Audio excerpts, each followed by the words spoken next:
Hello there everyone, welcome to the channel if you're new, welcome back if you aren't. I am EDJ, and we're going to be continuing with Russia's by Epic History, and so last video I got a few comments basically saying, hey, you should watch the Decembrists revolts about Russia, because they tie into the fourth part of, the history of Russia. So I'm just going to be looking at these. As far as I know, there's only 2 videos, so I think I can watch these 2 and then jump back to the history of Russia after.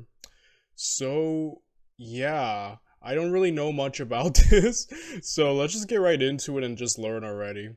So, without any further ado, let's watch Epic History's Russia's First Revolution, the Decembrists. 1815. At the Battle of Waterloo, French Emperor Napoleon Bonaparte suffers his final defeat, and 2 decades of war in Europe come to an end.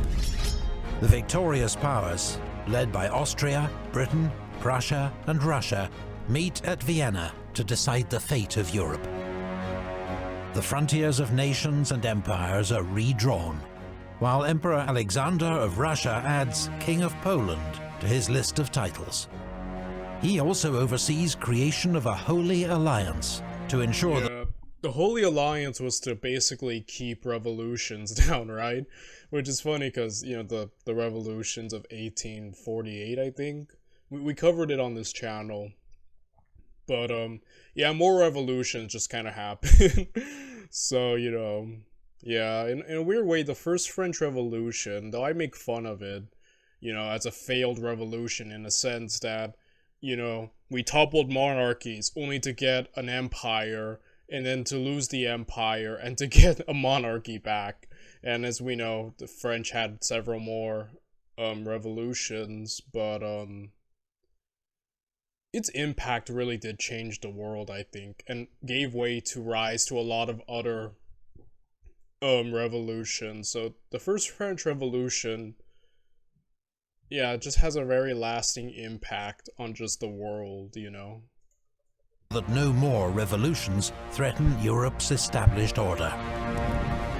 The Russian Empire, after many great sacrifices in the wars against Napoleon, emerges more powerful than ever. But not everyone in Russia is pleased with the new state of affairs. A group of young army officers dream of a different future for Russia. A new form of government, radical reforms, even a Russia without a Tsar.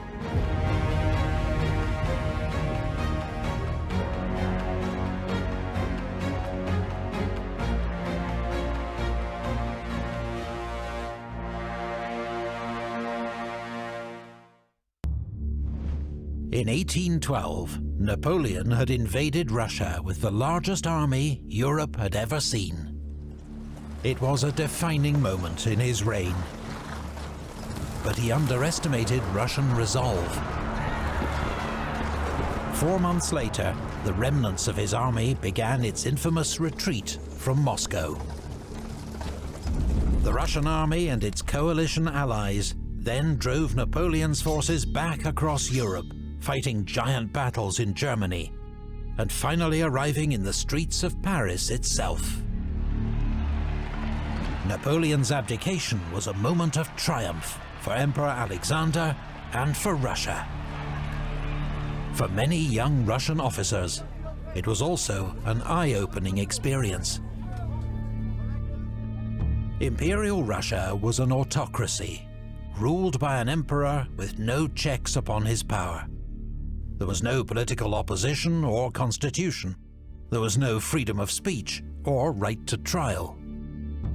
Approximately 80% of Russians were serfs, peasants with no rights, freedom, or hope of betterment, their status passed down to their children. The inefficiency, not to mention injustice, of such a system was increasingly apparent even to many Russian aristocrats. In Europe, serving as officers in the Russian army, they'd visited countries where serfdom had been swept aside by war and revolution, and where monarchs had granted constitutions that limited their power, protected freedoms, and acknowledged the rule of law. Many were inspired and began to dream of similar reforms in Russia. But few placed faith in Emperor Alexander to aid their cause.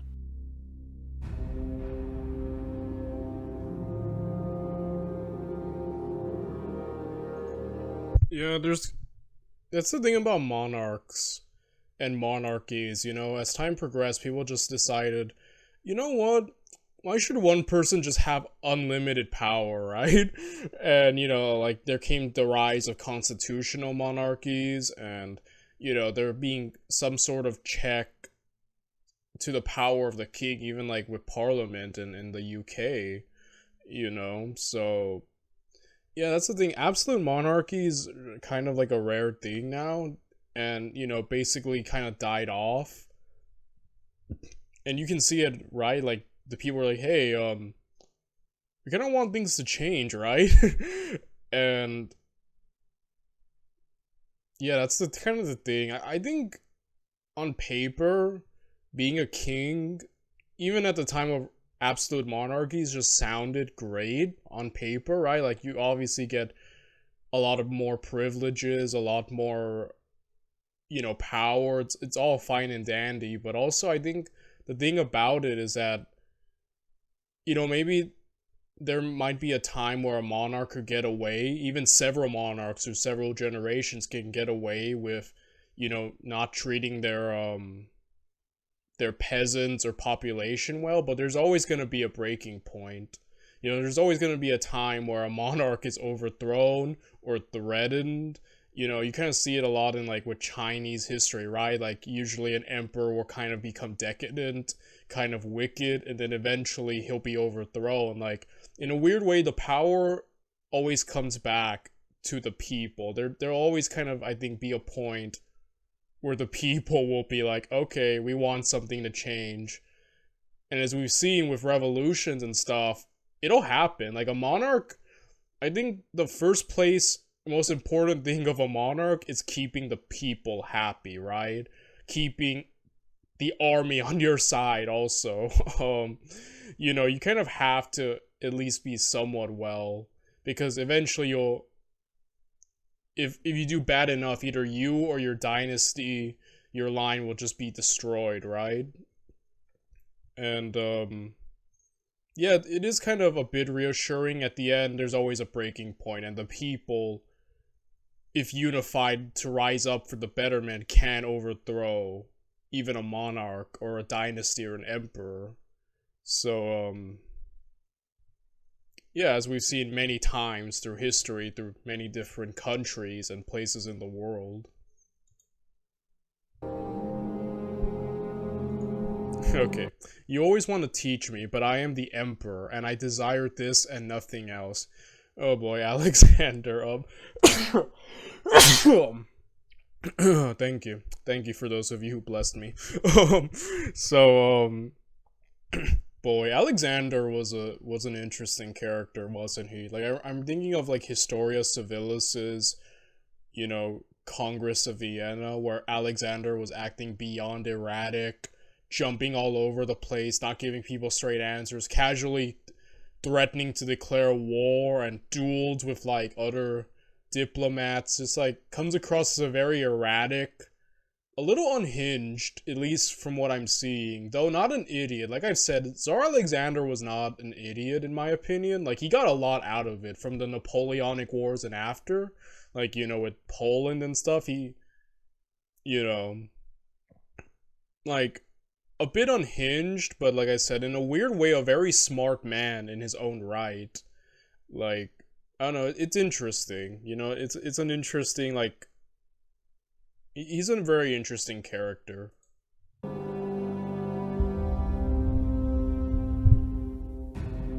On the night of the 11th of March, 1801, Alexander's father, Emperor Paul, was strangled to death by a group of disaffected army officers.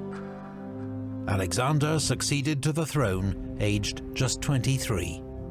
The ineffectiveness and chaos of his father's rule had appalled him, In 1797, he'd written to his tutor, "To speak plainly, the well-being of the state is not at all considered in the administration of affairs. There is only absolute power, which does everything wrong and at cross purposes. The choice of officials is entirely a matter of favoritism. Merit counts for nothing. The farmer is plagued, commerce is hindered, personal liberty and well-being are reduced to nothing. There you have the picture of Russia. Judge how my heart must suffer." That's a very interesting thing he just said. Yeah, the thing is, I think Alexander was really heavily raised by his grandmother, Catherine the Great. So, I was kind of like looking up a little bit of it. I like mainly on like Wikipedia, which I know isn't the greatest of sources, but you know, sometimes I just skimmed through it. And yeah, this whole he was in a really interesting place in his life, obviously with his father being, you know, not the greatest of czars, and you know, being heavily influenced by Catherine the Great, who was one of the, you know, most renowned rulers of all time. He kind of walked this weird line, you know, with the two. Like I said, the more I learn about Alexander, the more interesting he becomes to me. The young Alexander displayed a great enthusiasm for reform, an encouraging sign to Russian aristocrats who wished to see a more modern Russian. Tina used to worry about bad breath. Now, Swishy time. she uses state. In 1803, he passed a decree that gave landowners the right to free their serfs. Many hoped it was a first step towards the abolition of serfdom. In 1808, the brilliant and liberal-minded Mikhail Speransky became Alexander's chief advisor. He created a new council of state to advise the emperor, and even began working on a Russian constitution. But in 1812, Alexander's appetite for reform ended abruptly. First, an anti-reform faction, led by the emperor's sister, Grand Duchess Ekaterina Pavlovna, engineered Speransky's dismissal. Then, Napoleon invaded Russia. In this moment of supreme crisis, Alexander was seized by religious fervor, a sense of personal mission and national destiny. The burning of Moscow, he declared, had illuminated his soul. Liberal reforms, he could now see, were only the road to anarchy and chaos. They were an intolerable risk to Russia's holy institutions. In 1815, any officers returning from Europe harboring hopes of reform were to be severely disappointed. Alexander added insult to injury by granting a liberal constitution not to Russia, but to his new kingdom, Poland, not one, it turned out, he planned to honor. 3 years later, when Alexander raised the possibility of a Russian constitution based on this Polish experiment, it proved an empty promise. Idealistic young officers, more alienated than ever, decided that if the emperor would not take up their cause, they must act themselves. They began to organize secret societies and to plan a revolution.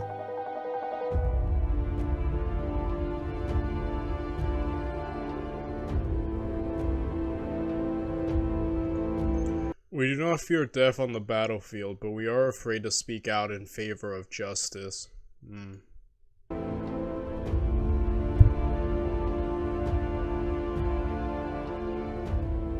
Many Russian military officers already belonged to a secret society. Freemasonry had been imported from Europe in the 18th century and was popular among army officers. But in 1816, officers from Russia's prestigious Guards regiments, based in St. Petersburg, formed a new secret society, the Union of Salvation.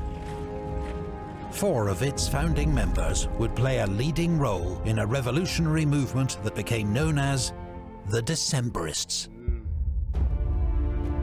Nikita Muravyov, a captain in the Guards Division staff, aged 31 at the time of the Decembrists' revolt. He would draft one of their major plans for constitutional reform. Lieutenant Colonel Sergei Muravyov-Apostol, aged 30 at the time of the revolt. He would lead the Decembrist uprising in Ukraine. Colonel Prince Sergei Trubetskoy, aged 36 at the time of the revolt. A war hero from one of Russia's most distinguished families, Trubetskoy would be chosen to lead the Decembrist coup in St. Petersburg. And Colonel Pavel Pestel of the Vyatka Infantry Regiment, aged 33 at the time of the revolt. Also a decorated war hero, badly wounded at Borodino. He was a brilliant, if uncompromising officer, and one of the most active and radical members of the Union. He would argue for the Emperor's death and creation of a Russian Republic. The Union of Salvation soon merged with another secret society, the Order of Russian Knights, to form the Union of Prosperity, with more than 200 members. Its charter, known as the Green Book, set out how the Union was to be organized. It also spelled out its commitment to educating the public about Enlightenment ideals of virtuous, moral citizenship. This, it was hoped, would generate wider support for reform among Russia's elite. Only a trusted inner circle was privy to the Union's more radical, long-term goals of securing a constitution and ending serfdom.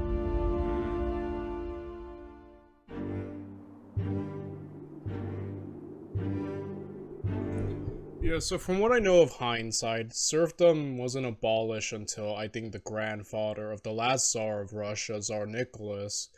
And Tsar Nicholas himself had to deal with, he practiced absolute monarchism.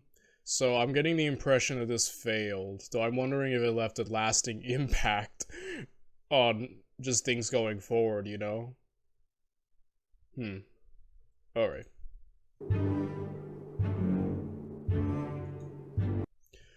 Why are the Russian people and the Russian army unhappy? Because the Tsars have stolen their freedom.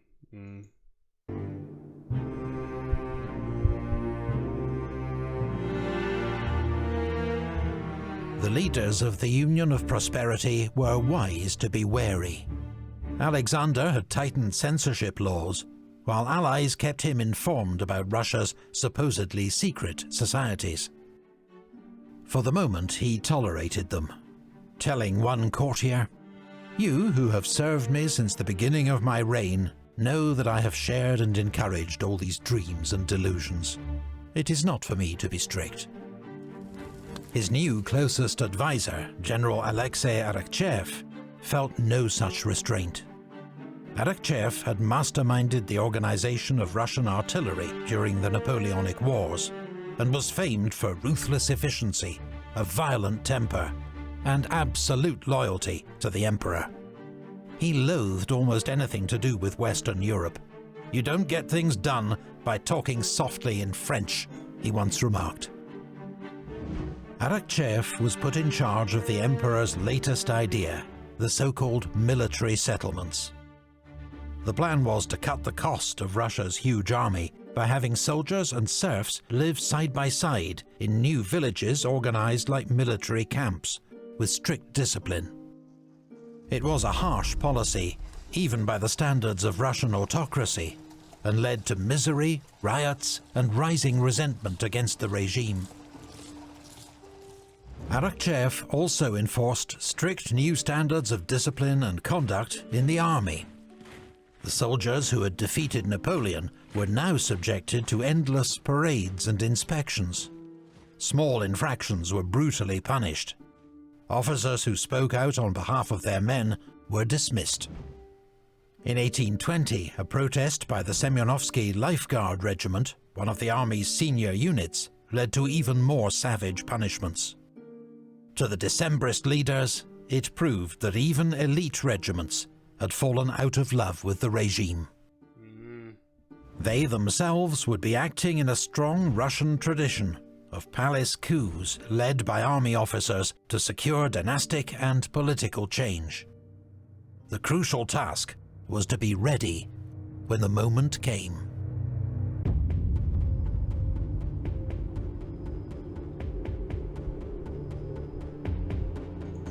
The Russian people, free and independent, is not and cannot be the property of any person or any family.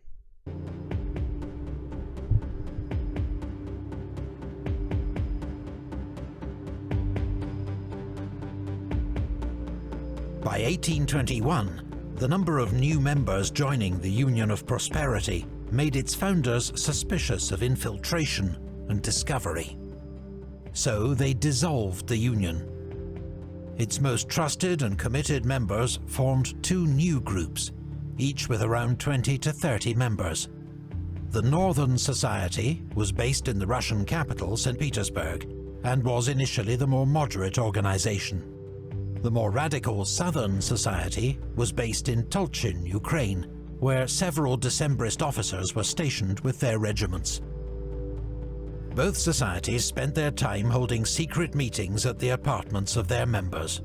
They would stay up late into the night discussing political ideas, reading aloud from banned literature, drafting manifestos and resolutions.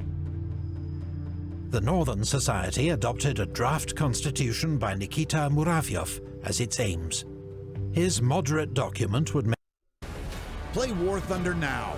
Join millions of players across the globe in massive battles.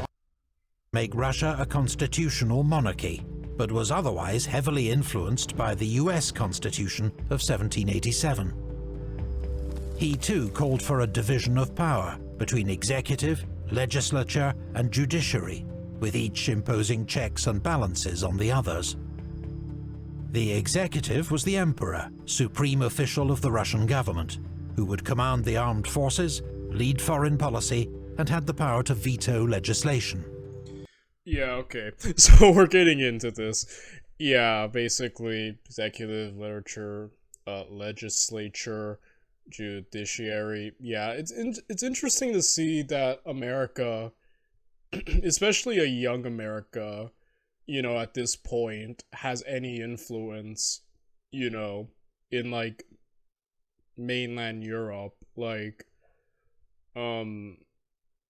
yeah, it's just really interesting that, you know, America's still pretty young at this point, and, just seeing that they were even toying with the idea of bringing all this in. Basically, the emperor would be the president, as, you know, we're having it, and, but what's interesting is I'm wondering how they plan it out. Obviously, the emperor fills in the role of the president, who has these, you know, situations dealing with that in, you know, in America, though the legislature here in America is between, what was it?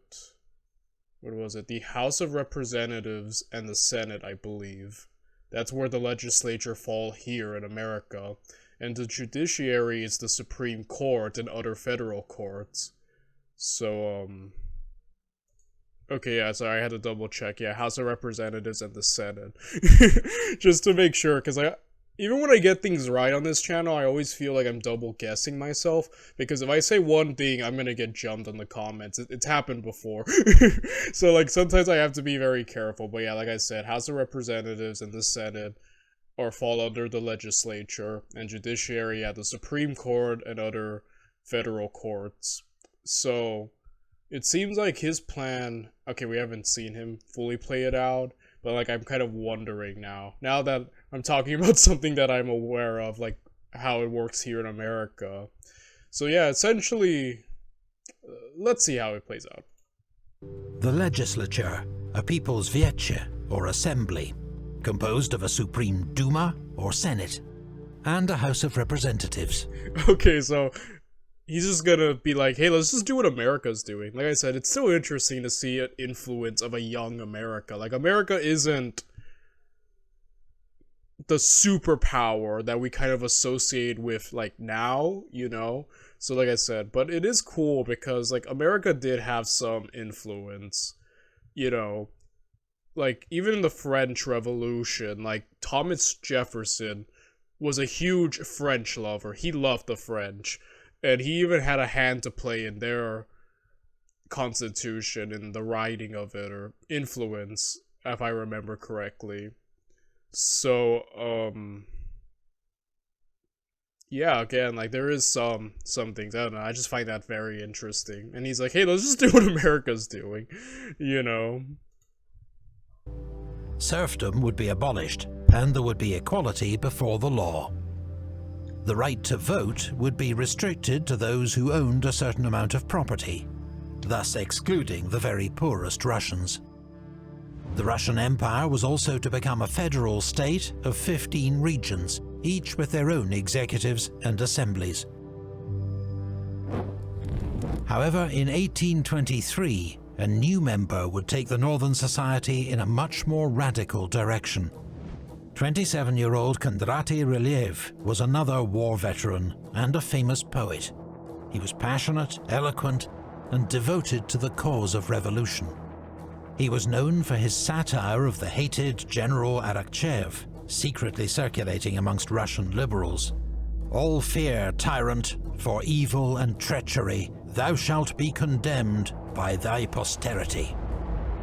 Ryliev despised monarchy in all its forms.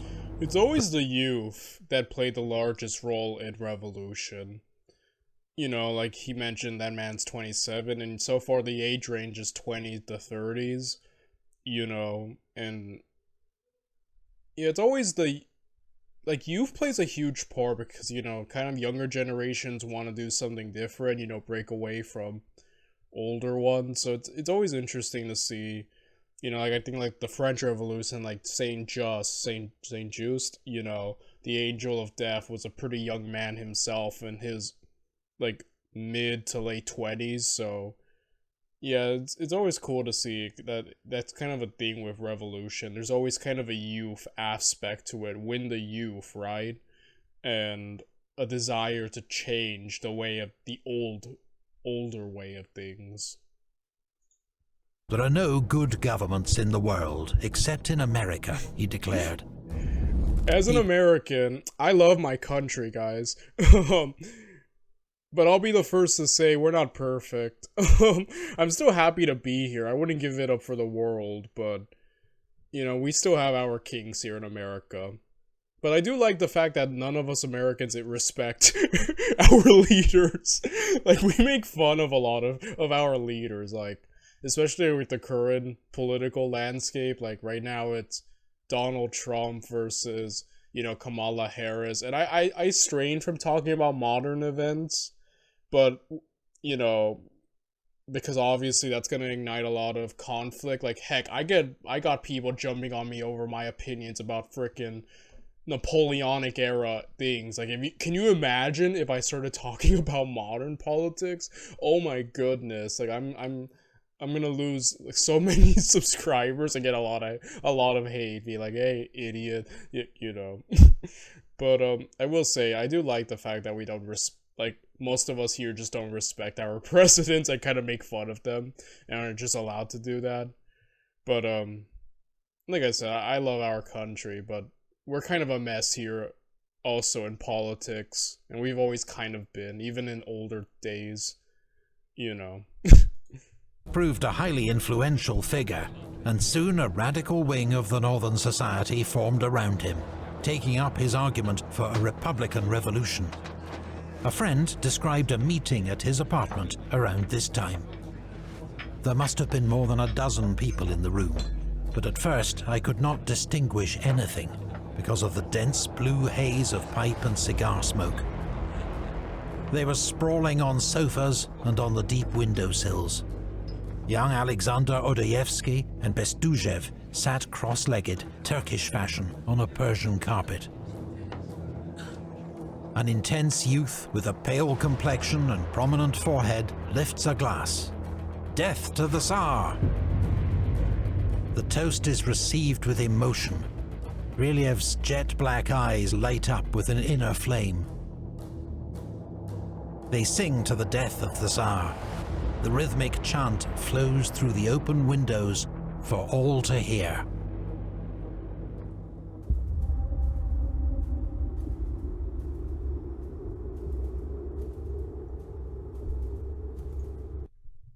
Alright, the government belongs to the people and was established for the good of the people, and the people do not exist for the good of the government. It's kind of the thing, though. It's like going all the way back to the very first things. Yeah, ideally, right, the government should serve the people, and there's an idea that if the government's bad, you overthrow them and get a better one, you know? I think even here in America, we kind of have that.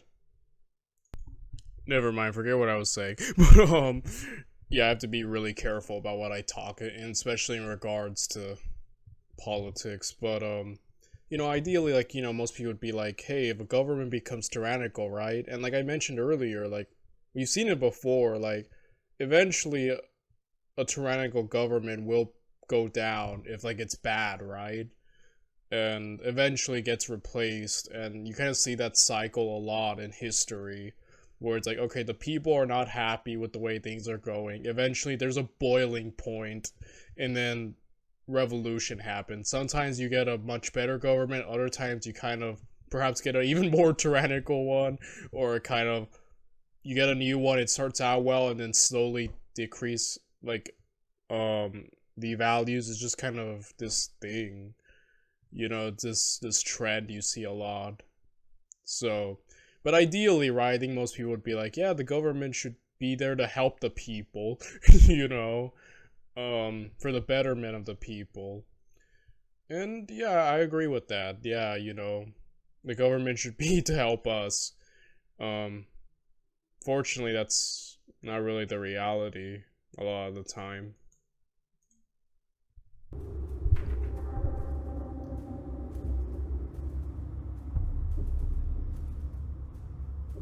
The leading figure of the Southern Society, based in Ukraine, was Colonel Pavel Pestel. He provided the group with its own constitution, Ruskaya Pravda, Russian Truth. This lengthy, unfinished treatise was much more radical than Muravyov's constitution. There was no place for an emperor in Pestel's new Russia. The former supreme power has already sufficiently proved its hostile feelings towards the Russian people. The current order will cease to exist. Pestel called for... Yeah, it's kind of also a thing you notice in revolutions, like, you know, sometimes people are willing to compromise to some degree, like kind of with the French Revolution, which the reason I keep bringing that one up is because, at least here, it's probably the most, I guess, studied or like talked about. Like we actually did cover the French Revolution and the Russian Revolution that led to communism, you know, with Lenin and all that. But yeah, you know, some people are kind of willing to coexist with a czar. Maybe it's always like, hey, maybe we can keep the czar but limit his power, and then there's always going to be one guy who shows up and is like, no, the king or czar or emperor needs to die. You know, and then usually I notice, like with the French Revolution, right, they tried keeping the king around, but King Louis, but eventually got to the point where they're like, nah, he needs to die, and then they killed him. You know, you kind of notice that, like, the radicalism usually intensifies, right? To the point it's like, okay, what's even the point of a monarch? And then you just get rid of them. I don't know, that's a small interesting trend from the few revolutions I know about, right? Even here in America, like, you know, like, the founding fathers, I think, did try to find compromise with the UK, British, you know, the king. It didn't work out, and then it's like, you know what, we don't want a king anymore. And, you know, so yeah, we have a president and all that, so. A revolution spearheaded by a provisional Supreme Council that would implement gradual but sweeping change. The two main needs for Russia are clear: a complete reorganization of the state order and structure, and the publication of a completely new code of laws, while preserving everything that is useful and destroying everything that is harmful. Serfdom would be abolished, land redistributed to the peasants, class privileges AMT stands for Aviation Maintenance Technician, the people who fix airplanes. Earn a diploma in the abolished, and the vote given to all Russian male citizens. The northern and southern societies remained in close contact, despite major differences of opinion between and within both societies. There was still much that bound them. All desired the abolition of serfdom and conscription, the end of autocratic government, the establishment of new rights and freedoms for the Russian people. What's more, they felt themselves to be in step with a spirit of the age, as revolutions and conspiracies spread across Europe in the name of liberty. Such events reaffirmed their conviction that change in Russia must come from direct action, a coup d'etat, or revolution.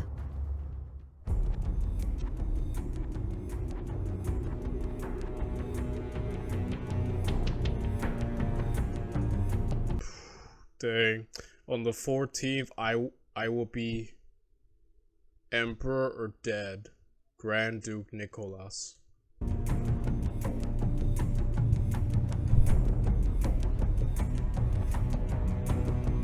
In 1825, Pavel Pestel learned that the following spring Emperor Alexander and his entourage would travel to Ukraine to inspect troops of the Second Army. Pestel formed a plan to assassinate the emperor and launch a coup to establish a Russian republic. The date was set, the 12th of March, 1826. After urgent communications with the Northern Society, Ryliev's faction agreed to launch a simultaneous uprising in the capital, St. Petersburg. But in December, unexpected news threw all their plans into disarray. That winter, Emperor Alexander visited southern Russia, where it was hoped the climate would improve his wife's frail health. Instead, Alexander himself became seriously ill. He died at Taganrog, aged 47. Typhus was the most likely cause. Alexander's sudden death was a shock to all Russia. The Decembrists had agreed that the best time to force political change was at the succession of a new Tsar. Now was their moment.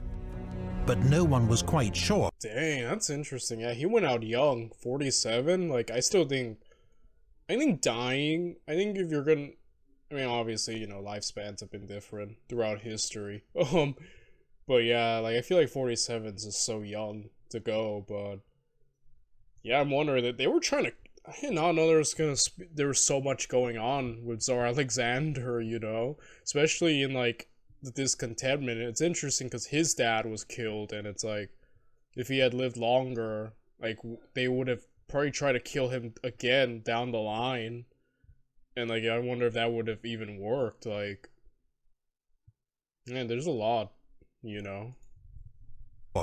Who the new Tsar was.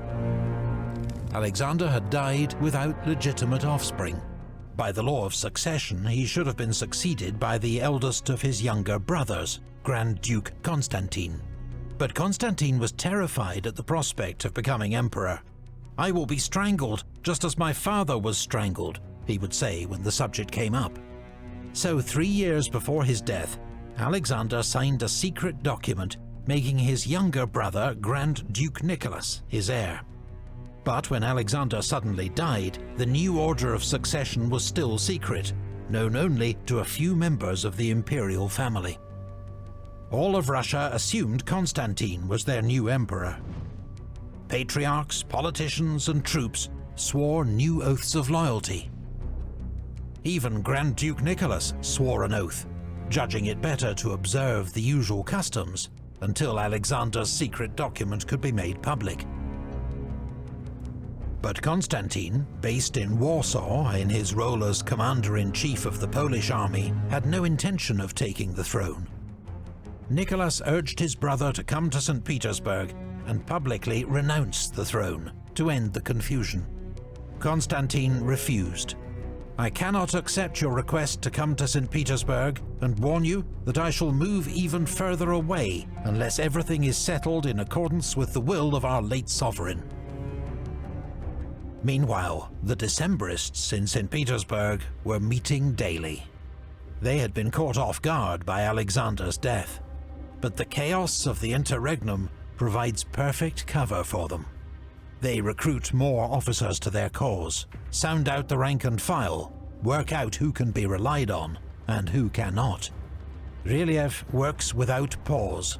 All are fired with a wild enthusiasm. That December, rumors, confusion and fake news swirl around the Russian capital. Grand Duke Nicholas knows he is not popular with the troops. They regard him as another martinet, overly fond of inspections and parades. Now he is told that unknown army officers are actively conspiring against him. He decides to act first.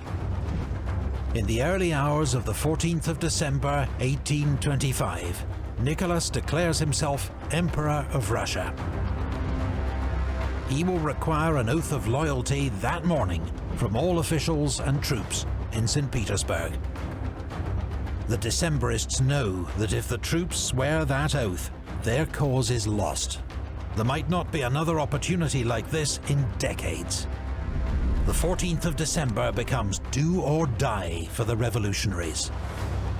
And before the day is out, the streets of the Russian capital will run with blood.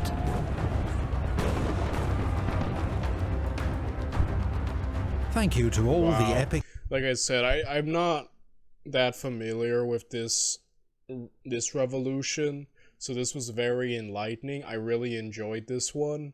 It was just, like I said, there's like so much going on, and it's just really cool to see the intricacies and just kind of how, you know, we've covered some coups and like revolutions on this channel from, you know, France, and it's just like, it's funny because like watching so many history videos, I feel like you just kind of pick up on trends.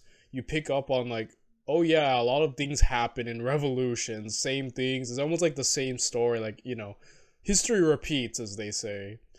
And I think that's been the most cool thing about my channel, is that watching all this history, it's like just so much repeating, you know? It's like, it's just cool because you just see it happen all the time.